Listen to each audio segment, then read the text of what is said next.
Okay, welcome everyone. PARSHA to Shavua, Yerushalayim Ira Kodesh, brought to you by Be There Israel and Or Chadash. Please tell your friends, tune in. If you're watching this live, you can tell your friends that starting Tuesday night every week. It's archived on the Be There Israel website and the Or Chadash website. So we'll start with singing like we always do.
Chaim.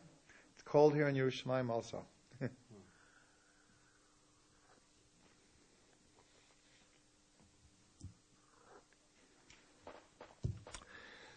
this week we start a new book, the Sefer Shemot, Book of Exodus.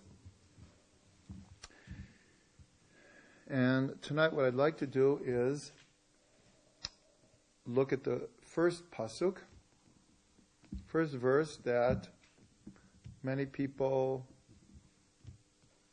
don't see that much in it, but there is so much in it. And then what I thought to do is, we mentioned that last week it's called a PARSHA Stuma, a closed PARSHA. We went through many different reasons, and one of the reasons was this. Satum also means like a closing. It's closed off. This was the closing of the age of the patriarchs and the matriarchs. Virtually the entire book of Bereshit is about Avraham, Yitzhak, Yaakov, Sarah, Rivka, Rachel, and Leah, and their children and everything that happens to them. But that's now over, and it's like a whole new story. And the main figure from this week's Parsha till the end of the Torah is Moshe Rabbeinu. There are other figures that they come and they go and they appear, but it's only Moshe that is like Obviously, there's Aaron and there's Miriam, but still, the central figure for the rest of the Torah is Moshe. So I thought, since this is the introduction of Moshe, to spend a good amount of time in understanding who Moshe was. And that will carry us through really the rest of the Torah. Obviously, as with every parsha, you could pick a parsha and spend a year on it. We have 1 hour. So we'll do our best in that context. Okay, so the first verse, Parshat Shemot says, Ve'ela Shemot b'nei Yisrael haba'im Mitzrayma et Yaakov ish ubeito ba'u. And these are the names of the children of Israel who are coming to Egypt. Yaakov, the man, and his house came. Now, one of the reasons that people might say, okay, what is it telling us? Because there was a verse in Parshat Vayechi which is almost the same thing. Very, very similar. So it's not like this is the first time. It's almost a repeat. There it goes through the 70 souls that came down with Yaakov and counts them all. And is introduced by the same idea. But we know that each parsha is named after either a word or 2 words in the first or second verse. Sometimes you have Vayidaber Hashem al Moshe Lemor. So this parsha is called Shemot, and the whole book is called Shemot, meaning names, because it's mentioned. These are the names of Bnei Yisrael. But if you think about it, that's a strange way to talk about it. Wouldn't you just say, these are the children of Bnei Yisrael, okay? Or these are the number. But why the names? And then it does name them. But still pointing out that these are the names of Bnei Yisrael. It's almost as if the names are somewhat separate than the people. These are the names of Bnei Yisrael. The other thing that sticks out is the word haba'im, that are coming. Because the same verb, bo, to come, is used at the end of the verse as ba'u, they came. Now it's obvious from our perspective that this is in the past. So why in the first case does it say are coming in the present tense? These are the names of Bnei Yisrael that are coming. And then it says they came. So we want to discuss that as well. So I'm going to be following a Torah from. Hi, how are you? You can sit here. There's no one here. There's a Torah from Rav Ginsburg that I'm going to be learning from.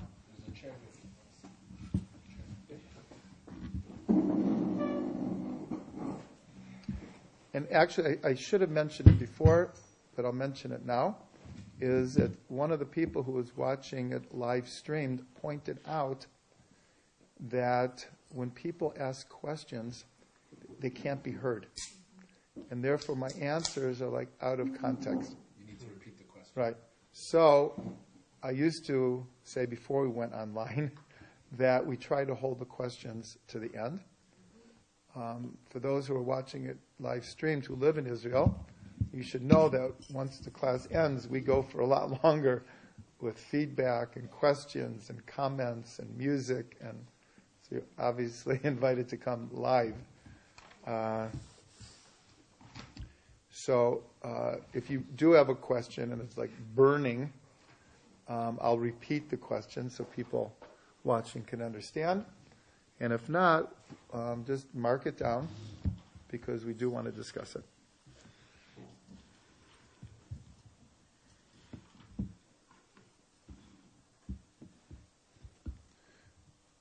So Rav Ginsburg explains like this, that what's the difference between Vayelech and he went, or Vayelchu and they went, and Habaim, coming. Now, what's the difference between leaving and coming? So the obvious answer is, when it says leaving, such as Lech lecha me'artzecha, God says to Avraham, leave your father's house, your land, your birthplace, and come to the land that I'll show you. The emphasis at that point is the leaving. As Yaakov is being told, you need to leave all these things behind in order to be a fitting vessel to receive what I want to give you in the place that I'm taking you. So that's the emphasis is on the leaving of a place. Here it says, these are the names of Bnei Yisrael that are coming. So he says, coming symbolizes more, the emphasis is on being focused on what you're going to, the goal that you're working towards. So here it says Ba'im in the present. So the first thing that we learn is something that we discussed last week, is that from the beginning of, we even say when Yosef going down to Egypt, and then the brothers, and then Yaakov, the paradigm, the metaphor of going down to Egypt, being enslaved in Egypt, coming out of Egypt, receiving the Torah, and then wandering for 40 years, and then ending up in the Promised Land, is a metaphor for the soul going down into a body, in a sense being enslaved by the lower nature of the soul, called the animal soul. God taking us out of Egypt and giving us the Torah, where the Torah becomes the blueprint, or the roadmap is a better way to say it, the roadmap of how to get out of slavery. How does the soul redeem itself from the lower passions, urges, desires of the body? The wandering in the desert becomes like our life, of the ups and downs and the trials and the tribulations of learning how to navigate this world in a moral, ethical, and spiritual way. And then hopefully, at the end of the process, being able to enter into the Promised Land. So this is it's a essential paradigm to keep in mind from this point on to the rest of the Torah, that this is talking about each individual soul. It's a story of us as a nation and what we went through, but it's so much more than that. And we know that Jewish history is a continual cycle of exile and redemption, over and over and over again. In the bigger picture, we're on our fourth exile now, which is really the fifth, because when we hear all the time that there were 4 exiles, Egypt is not counted as one of them. Egypt is really the fifth. But that's in the bigger picture. But what about how many communities established themselves in a country for 100 years, 500 years, 1,000 years, and then were expelled? How many little shtetls in Europe had peaceful relations with their neighbors for a couple generations, and then pogrom wipes them out? They have to move to another place, start again. So this cycle of exile and redemption happens over and over and over again. And in the secret of reincarnation, it's the same with the soul. The soul goes through cycle after cycle of exile and redemption. So this is the the paradigm of the exile in Egypt as it relates to each person. But here, Haba'im is in the present to teach us that this story that is about to unfold is happening now. These are the names of the children of Israel that are coming right now. Now we know that this is true with everything we learn in the Torah. It's all happening now. But this goes out of its way to emphasize Haba'im, that are coming. Because as I said, on a national level and an individual level, this cycle of exile and redemption is happening over and over again.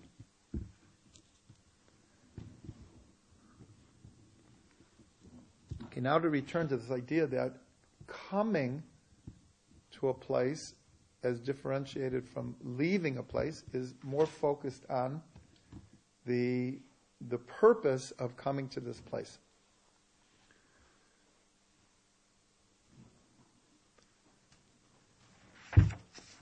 So Rav Ginsburg points out that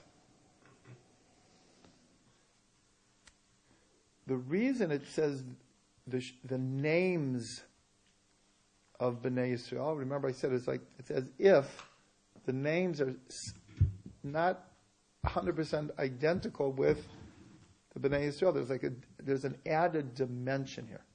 Let's say it that way. So he explains that this is emphasizing the teaching that we have mentioned a number of times, that in this world, a tree grows from below to above. The roots are below the ground and hidden. And what we see from the tree is the trunk, the branches, the leaves, the fruit. But we know that if there are no roots there, then the tree can't exist. But we just don't see them. Or it's like an iceberg, where we see the tip of the iceberg, and yet 98% of the iceberg is below the water. We don't see it.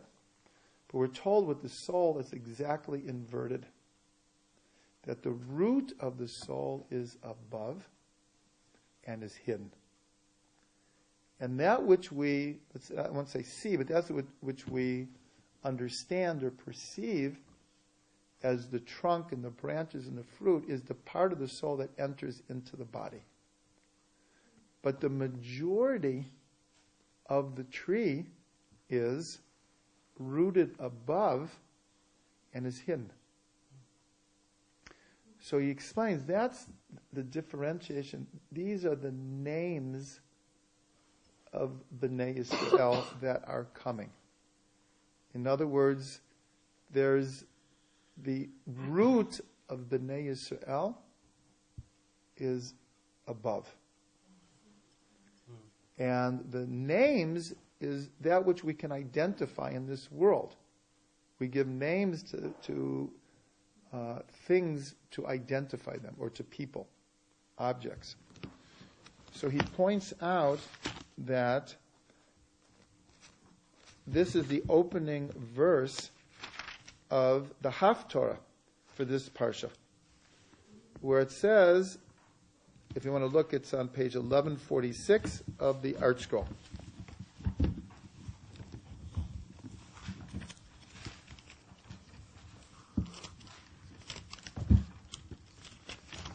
The Haftorah for Shemot. It says, Haba'im Yashresh Yaakov Yatzitz Uparach Yisrael.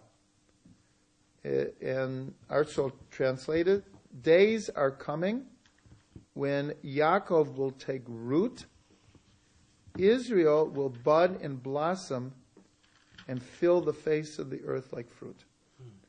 So the Haftorah actually uses this metaphor of the tree,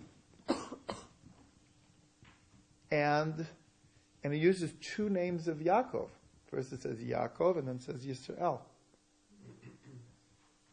So Rav Ginsburg, based on this, says an incredibly profound idea. In my eyes, truly profound. Where he says that because there's this reality of the root of the soul being above, and we'll see how it manifests in the life of Moshe as well, that there is a certain dichotomy or paradox that we live with. On one hand, because the root of our soul is above, there's a certain feeling. Now, some people have it more than others. Some people have an extreme case of it. Other people, it's very unconscious. But the feeling that this world is, I'm not 100% comfortable here. There's something that I don't feel at home here.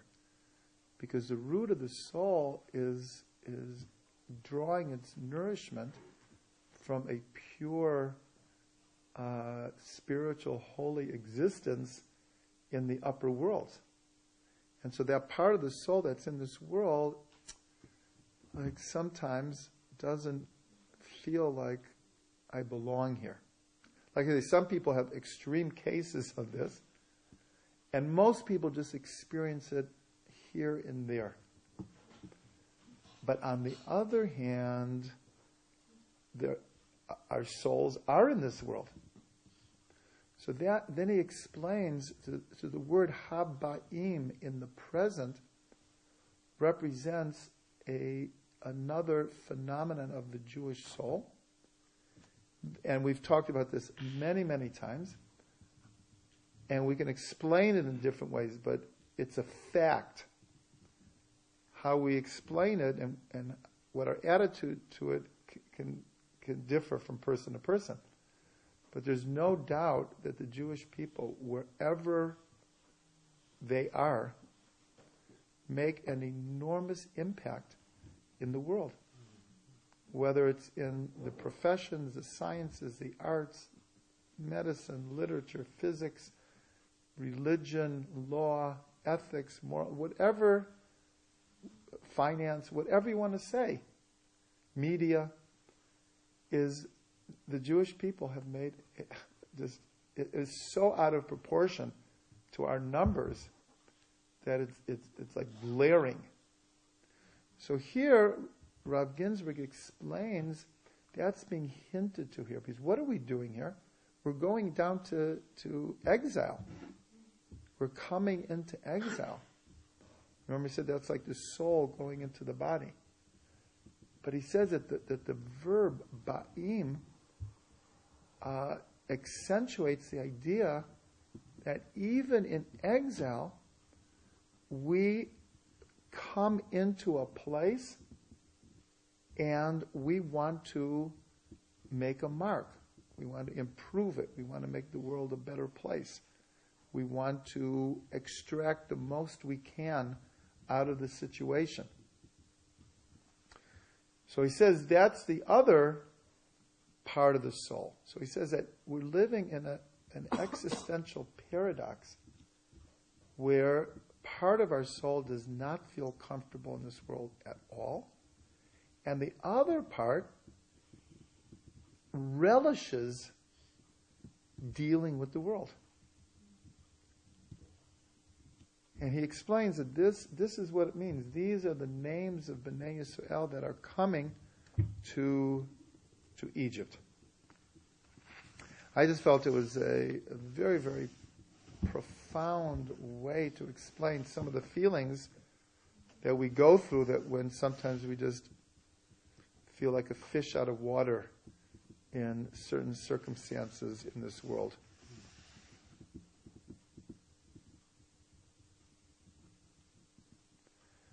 I mean, Marvin's here from Denver. Many, many people ask me, like, what was your experience during those 7 years you were out of Israel in Denver? And I answer, very honestly, that for us it was the right move at the right time. We were able to accomplish, quite a bit. It was a wonderful Jewish community. We loved the Rocky Mountains. But, truth be told, I felt like a fish out of water the entire time. The entire time. And most of the time, I could overcome that feeling and do haba'im, because we came to Denver to do something. So I was able to concentrate. This is what we came for, and this is what I'm going to do. But other times, truthfully, I was overwhelmed, especially on Shabbos and Yom Tov. On Shabbos and Yom Tov, sometimes I was overwhelmed. And even though a beautiful community and just zelozeh, this is not it. Zelozeh. So that's why I particularly relate to this. But I think everyone has these two feelings at different times, and Rav Ginsburg is explaining it in the pasuk itself, how we can see this.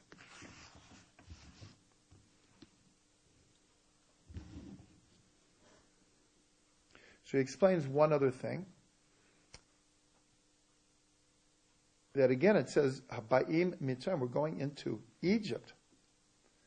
So we can understand going into a situation and diving in, but here it's emphasized we're going down into Gullus. So if you remember, in 2 weeks is Parshat Bo. It says, Bo el Paro, come to Paro. Everyone asks, why doesn't it say, Lech le Paro? What does it mean, come to Paro? Grammatically, it's like a little, doesn't fit exactly. So the Midrash says that this was the 8th plague, and Moshe understood that there were 3 more plagues, and the ante was being upped each time. The tension, it was getting harder and harder. We'll discuss that in 2 more weeks. So the Midrash says, God says to Moshe, don't worry, I'll come with you. And that's why it doesn't just say go to Paro. It says come. In other words, come with me. I'm coming with you. And we know from Parshat Vayechi, when God appears to Yaakov and he calls him 2 times. We'll see how that relates to this week also, because Moshe is called Moshe. He says, don't worry, I will go down with you and I will bring you up. And from this we learn this concept that the Shekhinah goes into exile with us. That it's just not that God is sending us on our own. So he explains that that's when it says Haba'im, that as long as we have the consciousness that God is with us, then even if we're going into exile, we have that comfort of knowing that God isn't just, okay, go, good luck, right? See you in the next Gilgal, right? See you the next reincarnation. But no, I'm coming with you. I'm coming with you. So the Baal Shem Tov explains this in Parsha Devarim. There's a Parsha also with the root bo, which is V'haya ki tavo, and it will be when you come into the land. So what does the Baal Shem say in that? So the rest of the pasuk is ki tavo el haaretz, and it continues and it says v'halachta el makom asher yivchar Hashem Elokecha l'shakein shemo sham, and go to the place that God will choose to rest His name there. So the Baal Shem Tov says that when a person realizes that God is with them, then that is the place that God has chosen. In other words, if we enter into a situation and we realize that God is there, then we realize that God has chosen this place for us to be in order to learn whatever we have to learn. And then the end of the pasuk is l'shaken shemo sham, to make his name rest there.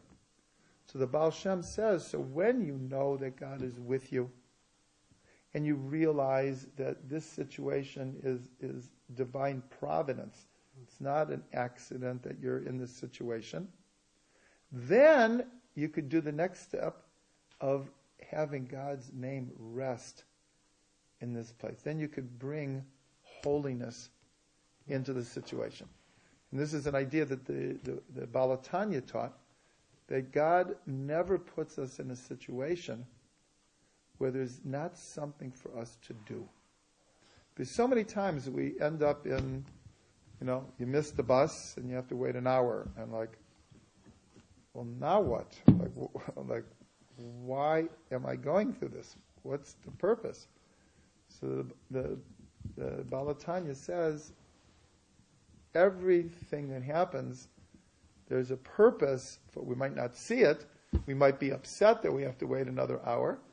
But if we can see through it, then there is a reason. And everyone knows that there's hundreds of real stories, absolute true stories of people who missed a plane or missed a train or whatever and were so upset, and then they find out an hour later that the plane crashes, chas v'shalom, the train crashes, and then oh my gosh, and I was so upset that I missed the plane. Right?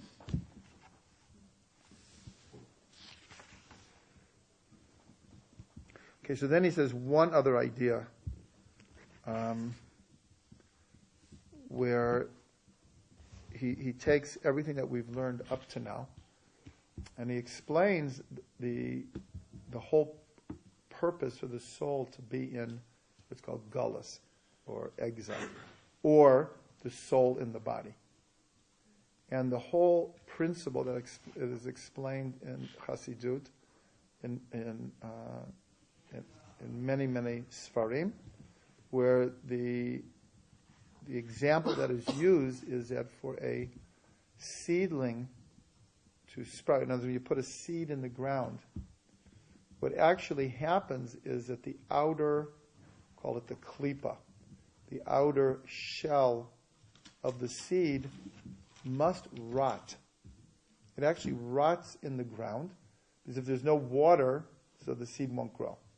So when you put the water on the earth where the seed is, it actually makes the shell of the seed rot, and only by rotting can the seedling break through, because if the shell doesn't break, the seedling, as it were, is trapped inside. So Chassidut uses this all the time to explain when we go through transition. Transition, like when a woman's giving birth, it's the period that is leading up to the birth is called transition, and for good reason. But we all go through transitions psychologically, emotionally, professionally, where we live, relationships. We're constantly going through transitions. And transitions, in most cases, necessitate that the seed has to rot in order for there to be new growth. In other words, something has to end. Some illusion that we have has to be broken. Some figment of our imagination has to be set straight for us to get to the next level. And in Hebrew, that's called rikavon. The rotting of the seed is called rikavon. And even though I've heard this mashal, this parable given hundreds of times, I see here for the first time that the word rikavon is gematria Mashiach. So it's like, wow. Like, what a revelation. What a revelation. That's why all of the prophets said before Mashiach comes, lo pashut. It's not going to be a simple transition. It's going to be most likely, it doesn't have to be, by the way, doesn't have to be, but most likely, and since we are in the midst of the approaching Messianic era, so we can certainly describe the last 100 years in Jewish history as a living out of this process, which has not been simple. Has not been a simple process. How do you spell Rikavon? Reish, Kuf, Bet, Vav, Nun. Equals 358, equals Mashiach. So for me, this was like, wow. Wow. Okay. L'chaim, l'chaim.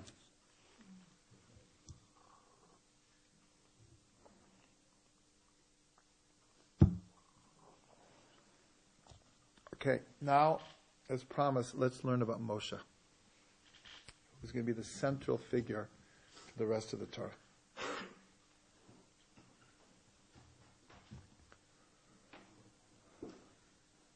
So we're going to concentrate on two aspects, and from that, hopefully, get a fuller picture. The first is the birth of Moshe and his being adopted by the daughter of Paro, and growing up in the house of Paro, and what that means, and the revelation at the burning bush, which is one of a handful of the longest dialogues in the entire Tanakh between God and a person. There's only a handful of lengthy discussions like this that go on between God and a human being, and one of them is at the burning bush. So, first of all, we're told that when Moshe is born,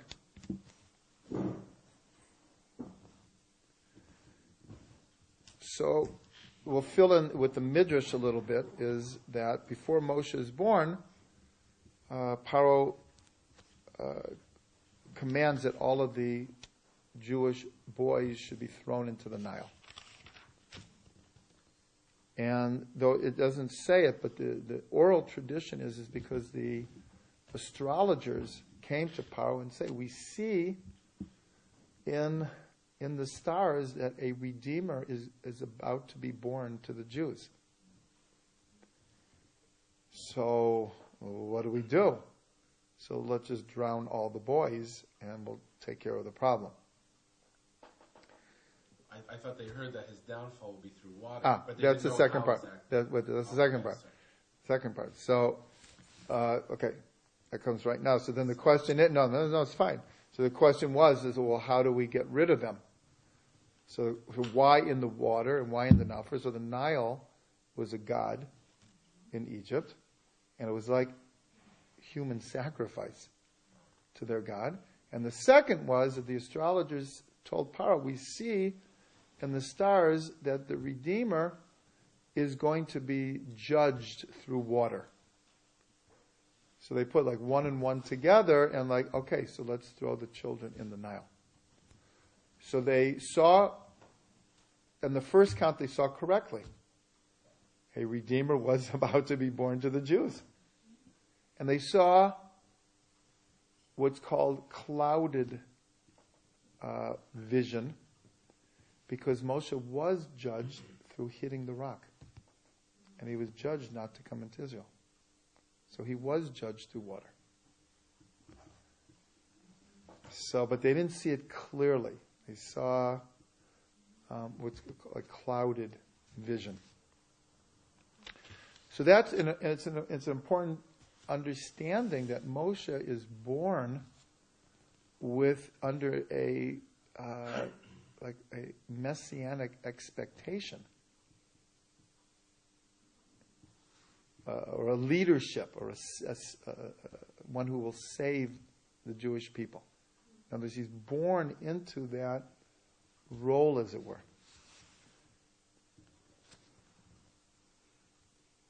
And it says that when he's born,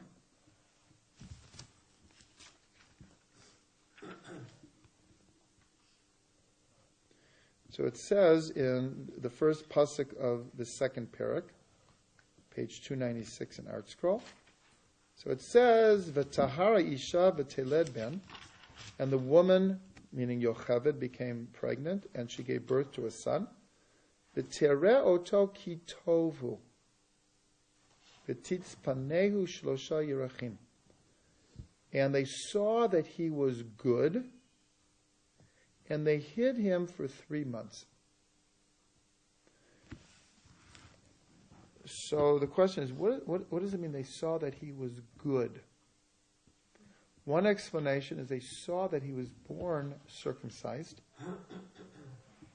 which even happens today. It's rare, but people are born circumcised. And the other is that when he was born, light filled the room. This is probably the source of but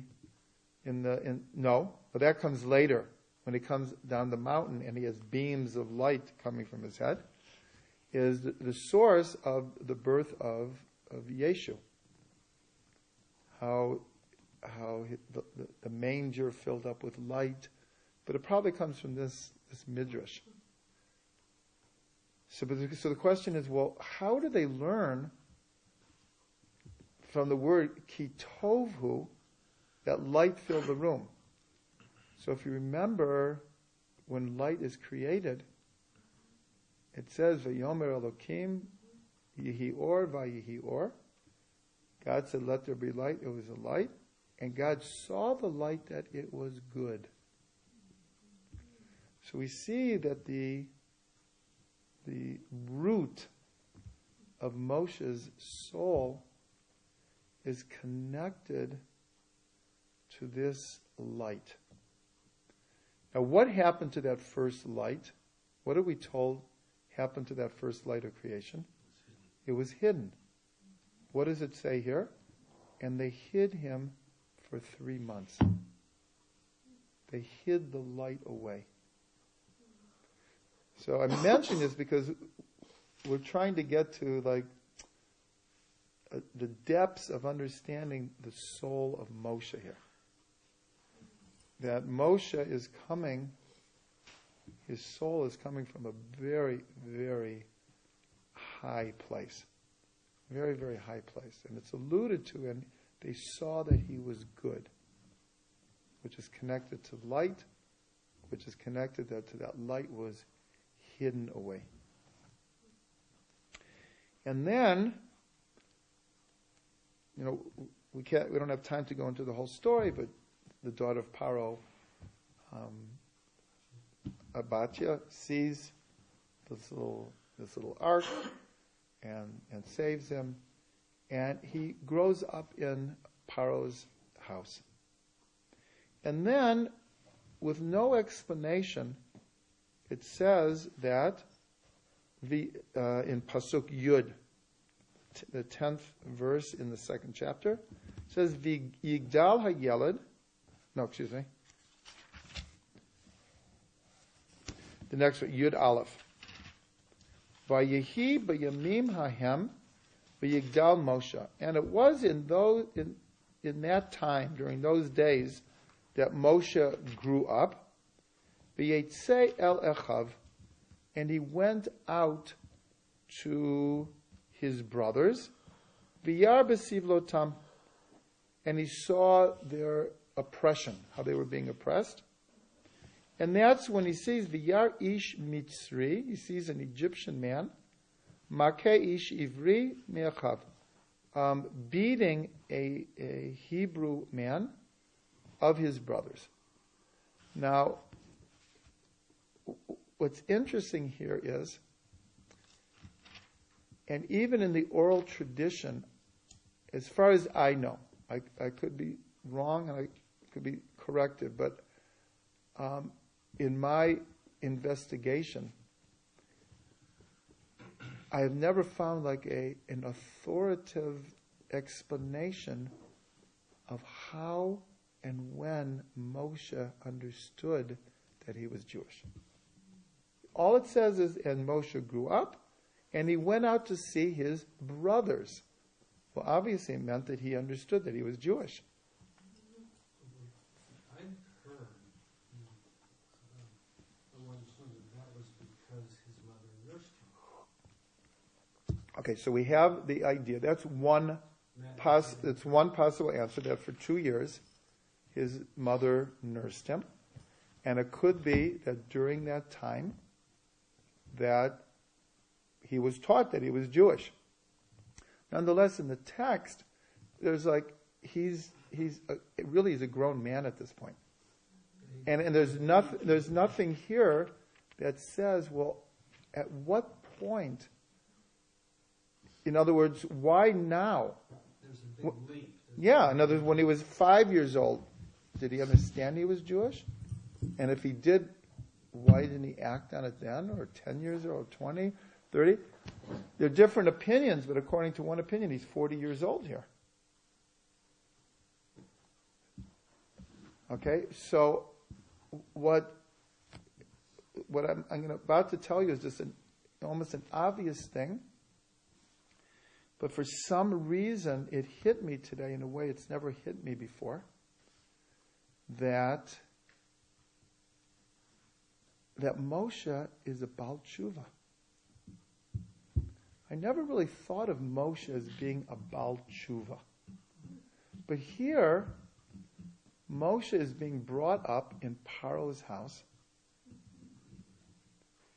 And even if he understands that he's Jewish, there's not much indication that he does anything about it, though there is one very important midrash that, again, we don't know how and when and how he integrated it, but at one point Moshe is feeling terrible about the enslavement of the Jewish people.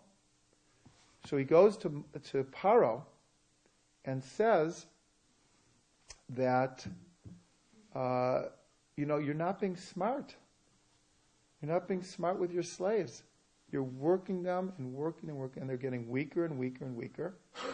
And the truth is, they work 7 days a week, but you're getting less and less out of them. So he said, well, what do you propose? He said, give them a day of rest, and you'll see the 6 days they'll work much more for you, because they'll be able to refresh themselves a little. Okay, sounds good. I'll get more out of them. Which day do you propose? Oh, how about like this day, meaning Shabbat? And so the Midrash says that they were given off every Shabbat, and that was Moshe's doing.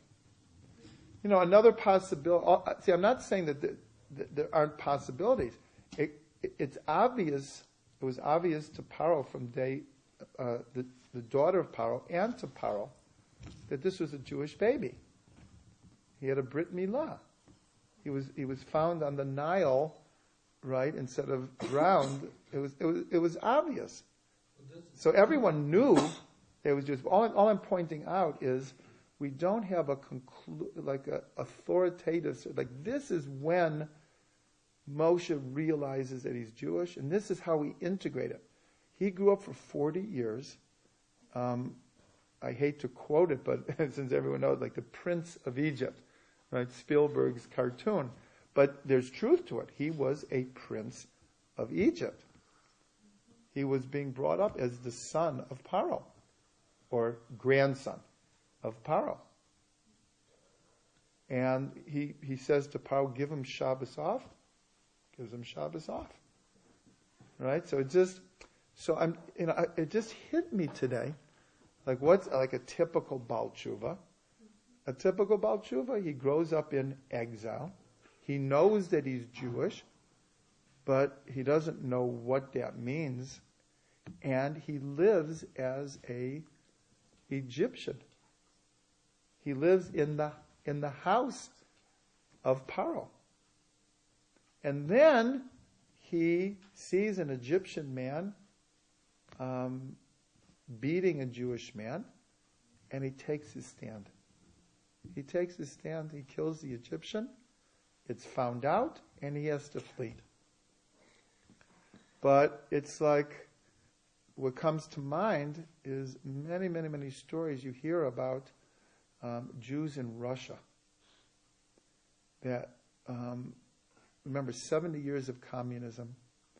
Judaism was virtually wiped out.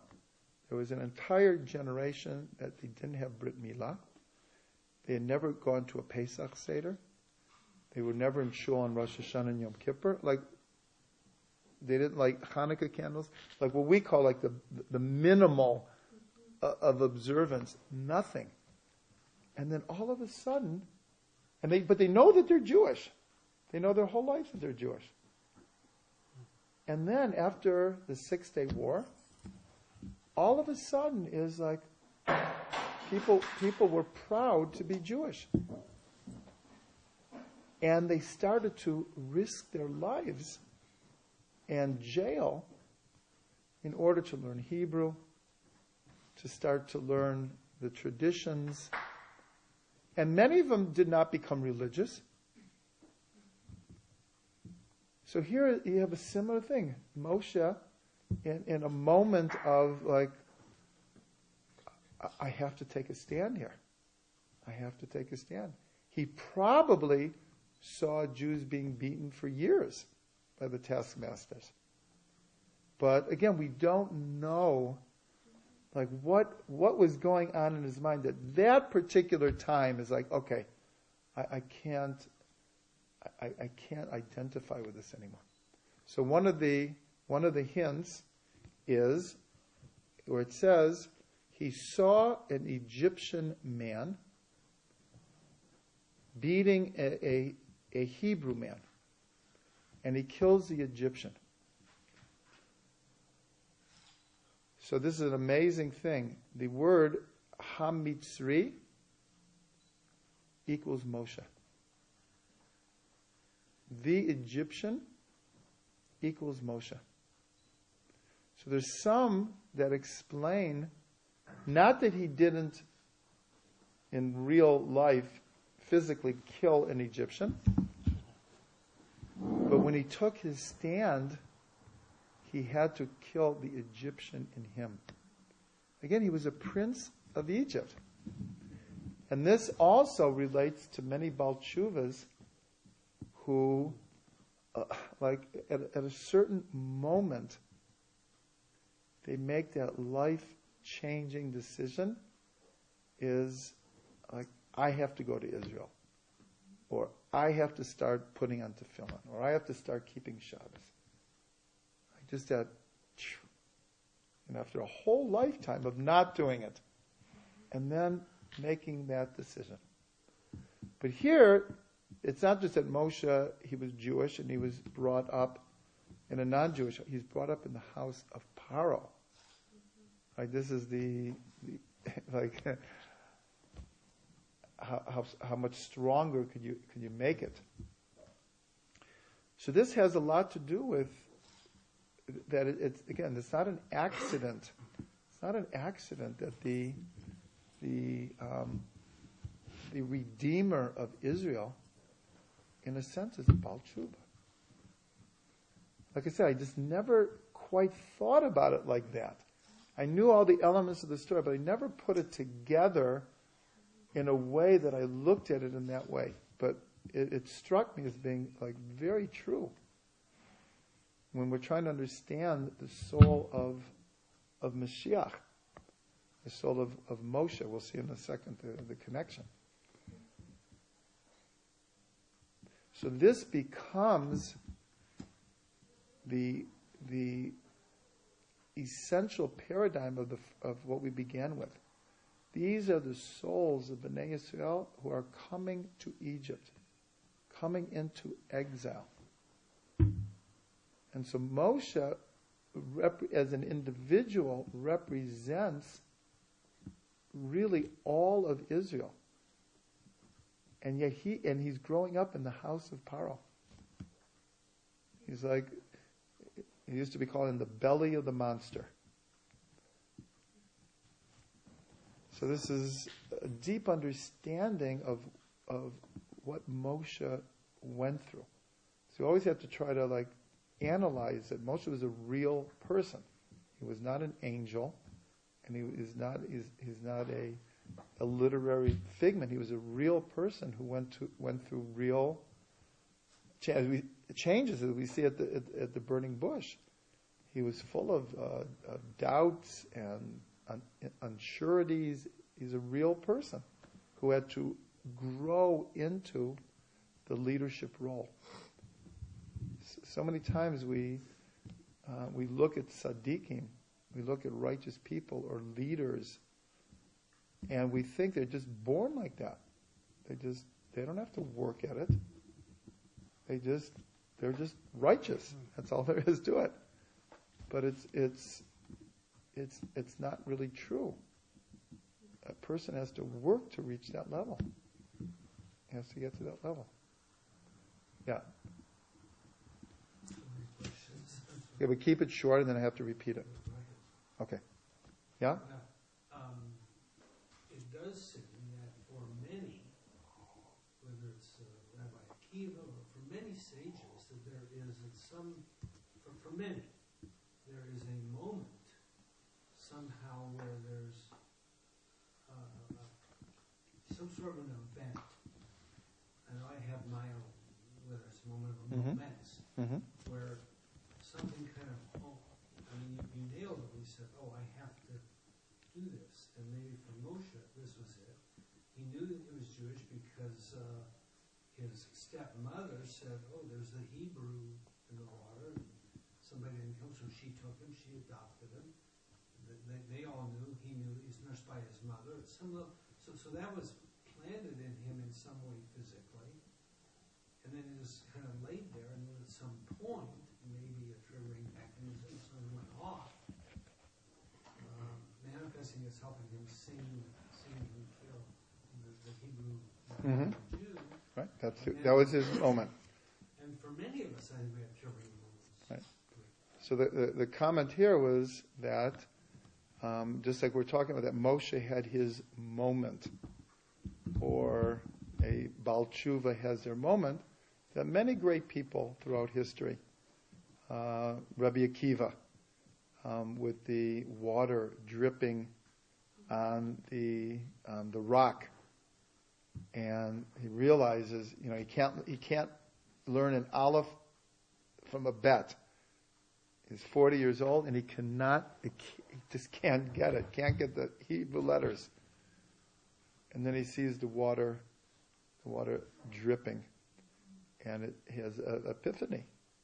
It's like, if water, which is so soft, can make a hole in rock that is so hard, can my heart and mind be harder than this rock? And he realizes, no, I can do it. So this was Moshe's moment. So now, jumping to the burning bush. So here we see that in Perek Gimel Pasuk Daled. So here's where God calls Moshe, V'yomer Hineni. He says, I am here. So we pointed out last week that only 4 people in the Tanakh are called by God by their name twice: Avraham, Yaakov, Moshe, and Shmuel. But in a regular, not in a Sefer Torah, but in a printed Chumash, in 3 of the 4 cases, there is a black line between the 2 names. Only by Moshe is there no black line. So we're told, well, what does that mean? So we're going to go back to what we said in the beginning, is that, like for example, God called Yaakov Yaakov. But we know that Yaakov also has the name Yisrael. And Avram became Avraham. So the lack of a line here represents that between the shoresh neshama, between the root of Moshe's soul, and the soul that was manifest in his body, there wasn't a black line. Right? Again, doesn't mean he was perfect. Doesn't mean he didn't have to work at his achieving his spiritual levels, but just innately, Moshe did not have this black line. In other words, there was a deep unity between the source of his soul and it being manifest in the body. But then we see something paradoxical, because if that's true, so you would think maybe God would say, Moshe, I want you to lead them out of Egypt. Moshe would say, okay, I'll take on the mission. Let's go. Moshe argues for a week. For a whole week he argued, according to Rashi. He learns it out. There was a whole week discussion. So you'd say, well, wait a minute. Like, if there's no black line between Moshe and Moshe, so why does he have so many doubts? Because the Torah is revealing here his potential. Why is he picking Moshe? You know, again, someone who was brought up in Paro's house.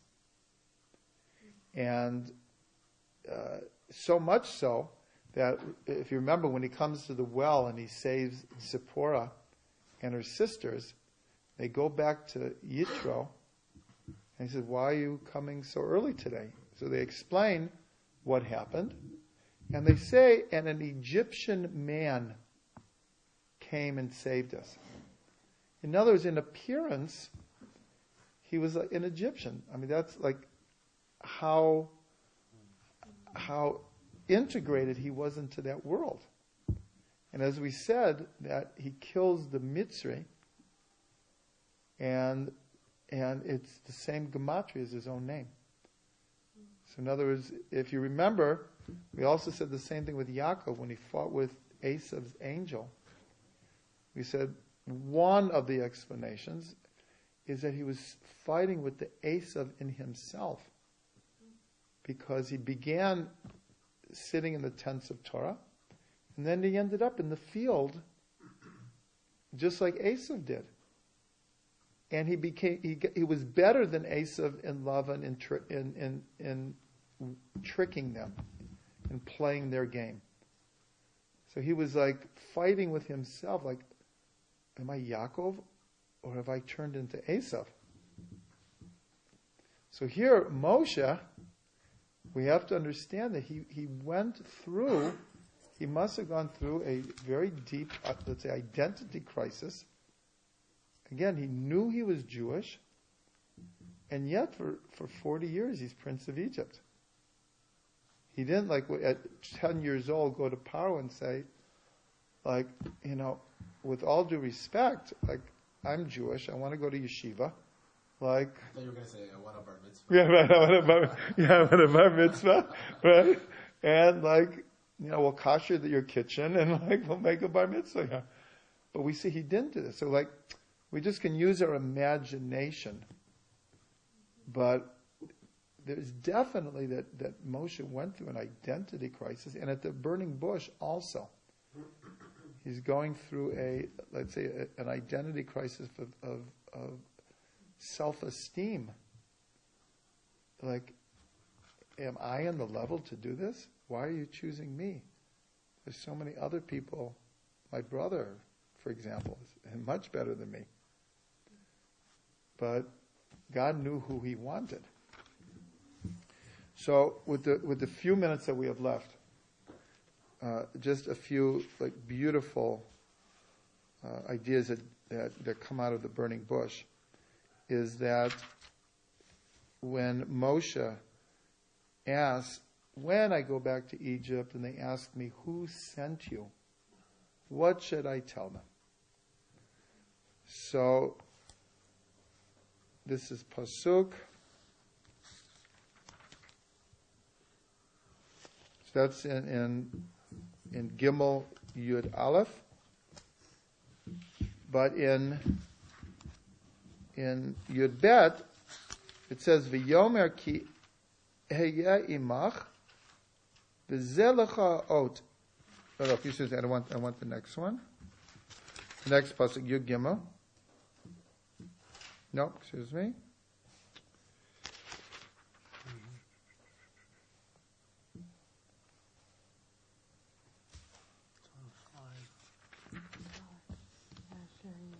Which one? 14. Yes, thank you. Yud Daled, Gimel, it says, V'yomer Elokim el Moshe, Ekia asher Ekia, V'yomer ki tomar livnei Yisrael, Ekia shalachani alechem. So, in direct answer, who should I say sent me? God says, I will be that I will be. This name, Ekia asher Ekia. And then it says, this is what you should say to Israel. Ekia, just one time, sent me to you. And then it continues by revealing the name Yud Kei Vav Kei. So this name, Ekia Asher Ekia, is the only time in the Tanakh that it appears this year. And according to Kabbalah, the different names of God relate to the different sfirot. Ekia Asher Ekia is Keter. The highest of the sfirot is this name. And it only appears one time. And we're told only when Mashiach comes will this name be revealed again. So, a very beautiful thing about this. Ekia Asher Ekia is Gematria 543. Okay? Moshe is 345. Inverse number. And what does Ekia mean? I will be. What is God trying to move Moshe to? In a sense, Ekia Asher Ekia is a mirror of Moshe. In other words, Moshe, you have no idea your potential. But I'm telling you that your potential to be is enormous. But it took Moshe some time to like buy into that. Now the other beautiful gematria, these are teachings from Rav Ginsburg. Ekia Asher Ekia equals the phrase koach shira, the power of song. And a good part of the book that I wrote, The Mystical Power of Music, is about learning how to find your inner song.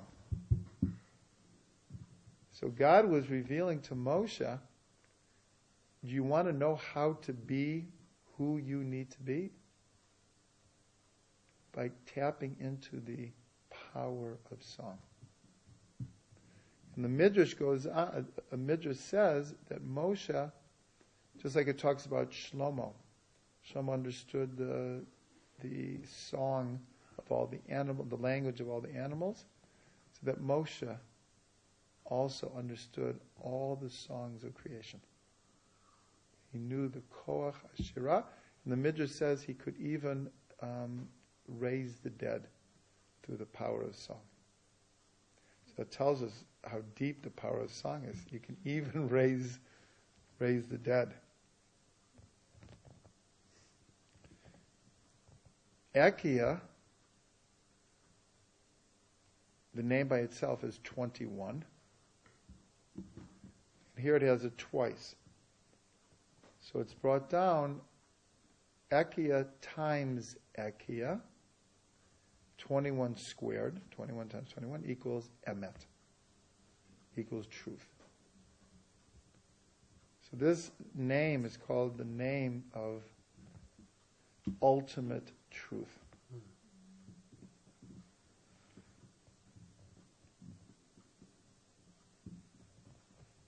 It's an interesting connection to Yaakov, who is the epitome of truth. Yes, and Yaakov is Shorosh. also called. He's the Shorosh Yeah. of Am Yisrael. Yeah, and he's also called twice. He's also called twice.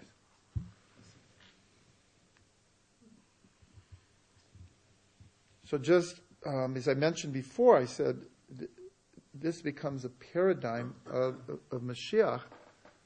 So this is something I've mentioned many times. It's a very important understanding.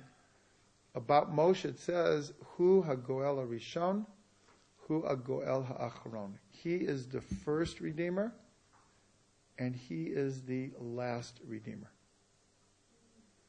What does that mean? It means that the most essential, not the only, but the most essential part of the soul of Mashiach is Moshe. And the Zohar said something very important. It said the soul of Moshe is in every generation. Just like we talk about Eliyahu and Navi being eternal, he elevated himself to an eternal level. So the Zohar says the soul of Moshe is in every generation. And we learn from this that the soul of Moshe manifests itself in the leaders of generations. And two of the most prominent souls that are identified with Moshe, actually there's a whole string of them, but is Rabbi Akiva, Rabbi Shimon Bar Yochai.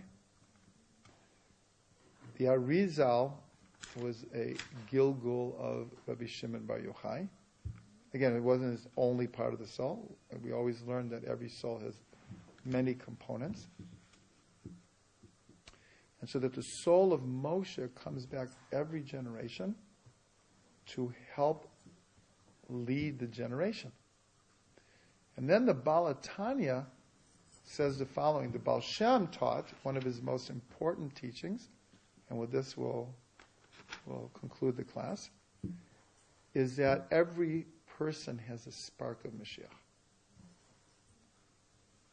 Every person has a spark of Mashiach. The Alter Rebbe came and said, every person has a spark of Moshe Rabbeinu. Because since the soul of Moshe Rabbeinu is in every generation, so he said it's not just with the leaders. So the question is, well, what is the spark of Mashiach and what is the spark of Moshe? So it's explained, and there are many different ways to explain it, but for our purposes, that the spark of Mashiach in a person is their leadership potential. Or their potential to fix their little segment of the world. This is the spark of Mashiach in each person. Like the Mashiach will come and redeem the whole world. So each one of us has our little world of people that we associate with, and community, and neighborhood, and shul, or school, or job, or whatever. And that the spark of Mashiach is the ability to make a mark in that world. So the Baal Tanya said, well, what is the spark of Moshe in each person? He says that's the spark of intellect that, especially dat, that gives us a grasp of knowing God. That's the spark of Moshe in each person. This ability to know God, because Moshe, unique in all of history, so he spoke with God face to face. Peh el peh, mouth to mouth, which is not said about any other person. Moshe was in a different category of prophecy than all the other prophets.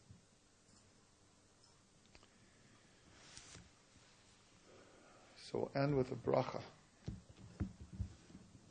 And with the bracha that the spark of Moshe that's in us can assist us to know God, to have the courage, like Moshe did, to take a stand and be willing to sacrifice everything. He did. He sacrificed everything in order to do what he felt was right. And that in those moments we should have that strength and that courage also. And